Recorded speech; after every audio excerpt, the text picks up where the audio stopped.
Assalamu alaikum wa rahmatullahi wa barakatuh. Welcome to Juba Institute of Professionals. وكورسات الانترميديت انجلش كورس وانا بوقي 4000 سيشن انجلش وادس بوك 1 عشر ك 22 بيج ك 68 ايو كبلاوانيا هذا عشر كان كلمة كود ما تعرفين ground ودلك the ground is the top part of the earth ودلك قيمة سنة that we walk on and كسرنا the ground and our feet دلك علينا كهوسيو was dry وقللا and brown وحورها brown وحلها ميدب كان مارين كالدايا جود حيين كان حلها brown introduce وحلها ما قف لبرايو أما واحد عصو مركز لبلاوي نفته حلها introduce to introduce someone or something to say who they are to introduce someone إلى عد مرتقف or something is to say وإنا شكت who they are عديه صراحة قلتها I introduced myself waxaan naftayda baray ama aan isbaray to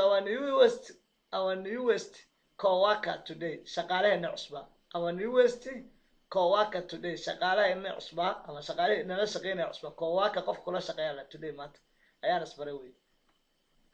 erayga kale waxaa marry waa guursasho waana ficil to marry is to legally become waa inaad sharci ahaan u noqotaan husband and wife nin iyo naag isqabo ama xaas lamaane husband ninka husband waxaa lahaa ninka naag qabo ama ninka xaaslaha waa la husband wife-na waa xaaska wuxuu yidhi Rose iyo Henry waa married way isguursadeen and they lived waxay noolaayeen happily si farxad leh erayga waxay prepare waa diyaarin to prepare is to get ready waa inaad u diyaargarowdo for something wax to prepare is to get ready waa inaad u diyaargarowdo for something wax I prepared my speech waxaan diyaarsaday khudbadaydii ama hadalkeydii to the class I prepared my speech to the class waxaan diyaarsaday khudbadaydii erayga waxaa sail waa kaxaynta doomaha iyo wixii lamid ah to sail is to move a boat waa inaad doon ku kaxayso on the water biyaha dushooda wuxuu yidhi I love to sail waan jeclahay inaan kaxeeyo my boat doontayda on the lake haraha serious maxaa la wax halisa ama dhab ah when something is serious waxa markuu halisa ama dhab yahay it's bad wuxuu yahay or unsafe waa waxaan ammaan ahayn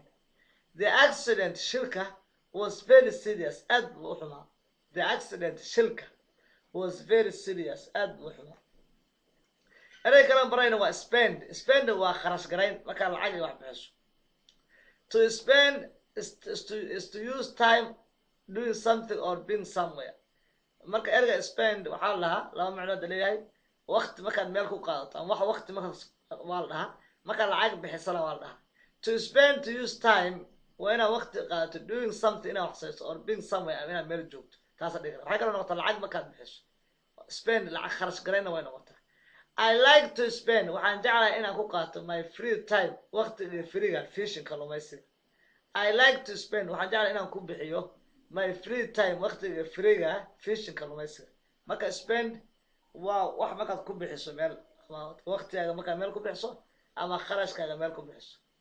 strange waxaa la dhahaa waxaan caadi ahayn ama qariib ah wax qariib ah ama aan caadi ahayn ayaa waxaa la dhahaa strange qofka aad aqoonin naftiisa stranger waa la dhahaa qofka aad aqoonin waa kugu cusub when something is strange shaygu markuu strange yahay it's not normal caadi ma Joy had a strange look on his face Joy had a strange look on his face after he saw what happened Joy had a strange look on his face wajigiisa si kale ayuu wax u fiirinaya wey strange look on his face waxaa qofka wajigu bedelay wey Joy had a strange look on his face wajiga ayuu kaduday ama bedelay after he saw markuu arkay what happened wixii dhacay marka strange waxaan caadi ahayn look onna waa markuu qofku qaabku wax u fiiriyo waxaa la look on his face after he saw what happened markuu arkay wixii dhacay kadib ereyga kale waxaa truth waa runta the truth is a fact waa wax xaqiiqa ah or something that is right wax sax ayaa waxaa lahaa truth. He was telling the truth. Tell the truth baa layaa. He was telling the truth. Runta ayuu ka sheegay about seeing inuu arkay a large green snake mas weyn oo cagaar. He was telling the truth. Runta ayuu sheegay about seeing inuu arkay a large green snake mas weyn oo cagaar. Erey kale waxaa wake waa hurda ka kacid waana verb. To wake is to not be sleeping anymore. Waa inaa hurdada ka kacdo. To wake inaa hurdada ka kacdo is to not be sleeping anymore. Waa inaad joojiso inaad hurdada ka kacdo. He is always full of energy. Markasta tamar ayuu hayaa ama markasta wuu firfircoon yahay. He is always full of energy. Waxaa lahaa full of energy waxaa lahaa qof firfircoon ama xoog haya ama tamar hayo. Caboonna waa dhihi karaa. He is full of energy. Tamar ayaa ka buuxday ama wuu caboon yahay ama wuu firfircoon yahay. When he wakes up markuu kaco in the morning subaxi. Aad iyo aad baad mahadsantihiin casharkeen halkaasuu ku egahay. Fadlan read the short story akhri and do the exercise from page 70 page kaasna exercise ku yaala akhri waa casharada la socdo.